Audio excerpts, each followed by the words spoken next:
Good afternoon student. आज हम पढ़ेंगे क्लास 7th में सोशल साइंस सब्जेक्ट में पार्ट 3 का नाम है उत्तर भारत के राज्य, है ना। तो इसके पहले हमने फर्स्ट वीडियो में इसका कुछ भाग पढ़ लिया है, अब हम उसके आगे देखेंगे। तो देखिए, हमने इसके पहले वीडियो में चौहान वंश तक के बारे में जानकारी प्राप्त कर ली है। अब हम आगे का देखते हैं। तो आगे क्या आता है हमारे पास, भारत पर तुर्कों के आक्रमण, है ना।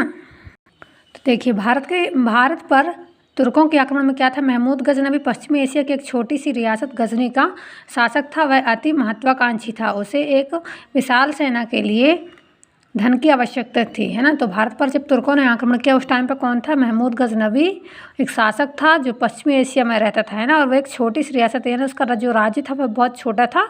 उसका शासक था, वह क्या था, वह बहुत ही महत्वाकांक्षी था।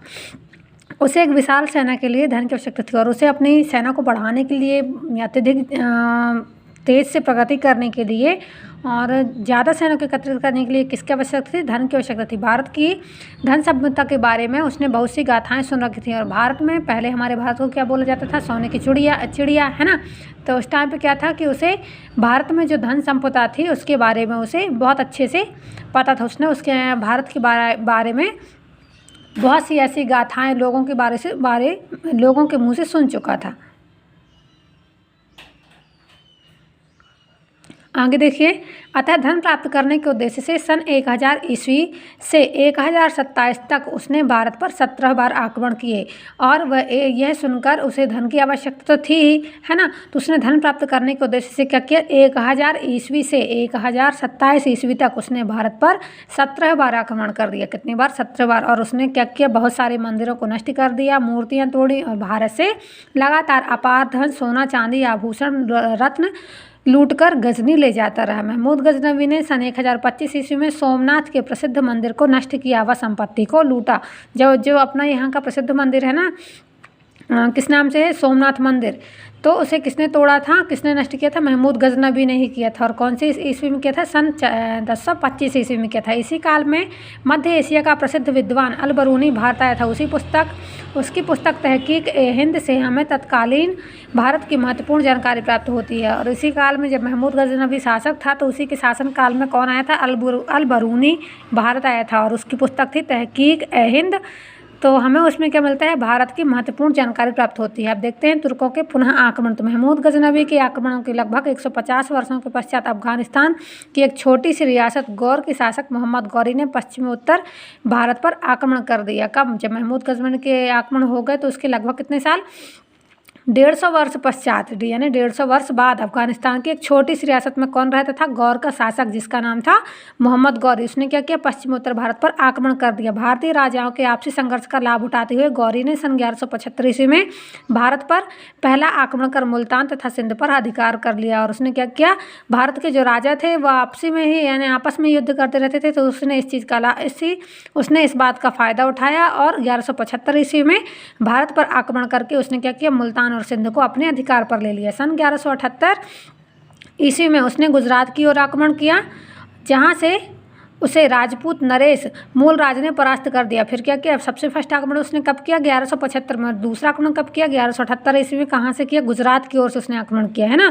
जहाँ के राजा कौन थे, राजपूत नरेश मूलराज। उन्होंने क्या किया, मोहम्मद गौरी को परास्त कर दिया। इसके बाद गौरी ने पंजाब पर 3 बार आक्रमण किए और 1186 ईस्वी में पंजाब को जीत लिया। इसके बाद क्या किया उसने, कौन, मोहम्मद गौरी ने पंजाब पर 3 बार आक्रमण किया और सन 1186 में उसने पंजाब को जीत लिया। इस वजह से गौरी की राज्य की सीमाएं अजमेर और दिल्ली के शक्तिशाली राजपूत नरेश पृथ्वीराज चौहान के राज्य से टकराने लगी। और जब वो पंजाब को जीत लिया उसने, तब क्या हुआ, उसके जो राज्य की सीमाएं थी अजमेर और दिल्ली के शक्तिशाली जो राजपूत नरेश थे, उनका नाम था पृथ्वीराज चौहान, उनकी राज्य की सीमाओं से टकराने लगी।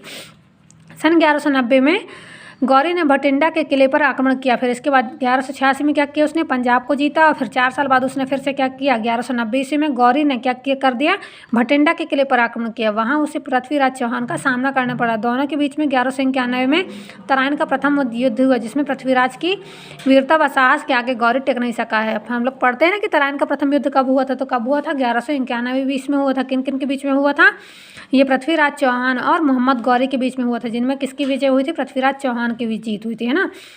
पराजित होकर घायल अवस्था में वह भाग गया। मोहम्मद गौरी क्या हुआ, जब पृथ्वीराज चौहान के सामने हार गया तो वह पराजित होकर घायल अवस्था में वहां से भाग गया। 1192 ईस्वी में गौरी ने पुनः भारत पर आक्रमण किया और तराइन के मैदान में दोनों सेनाओं में घमासान युद्ध हुआ।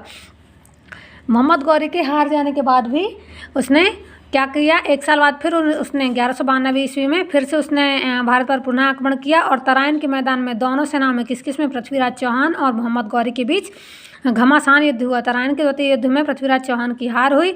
इस वजह से तुर्कों का अधिकार अजमेर, दिल्ली, झांसी, हरियाणा पर हो गया। और ये जो द्वितीय युद्ध था इसमें कौन हार गया, पृथ्वीराज चौहान हार गया, है ना।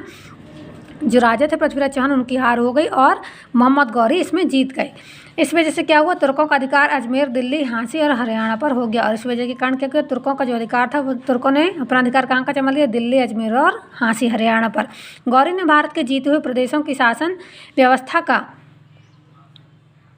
कार्य अपने एक गुलाम सेनानी कुतुबुद्दीन ऐबक को सौंप दिया। और जहाँ इसने जो भारत में प्रदेश जीते हुए थे मोहम्मद गौरी ने, उसने वहाँ का शासन किसको, कुतुबुद्दीन ऐबक को सौंप दिया। पृथ्वीराज चौहान एवं कन्नौज के राजा जयचंद में परस्पर शत्रुता थी। पृथ्वीराज चौहान थे एवं कन्नौज के राजा जयचंद, उनके बीच परस्पर शत्रुता थी। गौरी ने शत्रुता का लाभ उठाकर 1192 में तराइन के द्वितीय युद्ध में शक्तिशाली राजा पृथ्वीराज चौहान को परास्त कर दिया, है ना। आगे देखते हैं। पृथ्वीराज चौहान की हार और मोहम्मद गौरी की जीत ने भारत में मुस्लिम राज्य की नींव डाली। जब पृथ्वीराज चौहान और मोहम्मद गौरी की हार हुई तब उस टाइम में क्या हुआ, भारत में मुस्लिम राज्य की नींव स्थापित हो गई। आक्रमणकारियों ने अजमेर को खूब लूटा एवं वहां विशाल देव द्वारा निर्मित प्रसिद्ध शिक्षा केंद्र को मस्जिद में परिवर्तित कर दिया। आक्रमणकारियों ने क्या किया, अजमेर को लूट डाला और वहाँ जो विशाल देव द्वारा निर्मित प्रसिद्ध शिक्षा मंदिर था उसमें क्या कर दिया, उसने मस्जिद को परिवर्तित कर दिया, जिसे 2.5 दिन का क्या बोला जाता है, झोपड़ा बोला जाता है। ठीक है बच्चों, अब हम इसके बाद ये देखते हैं तत्कालीन उत्तरी भारत में समाज, अर्थव्यवस्था, धार्मिक स्थिति व कलत्व। हम इसे अब अगले वीडियो में देखते हैं।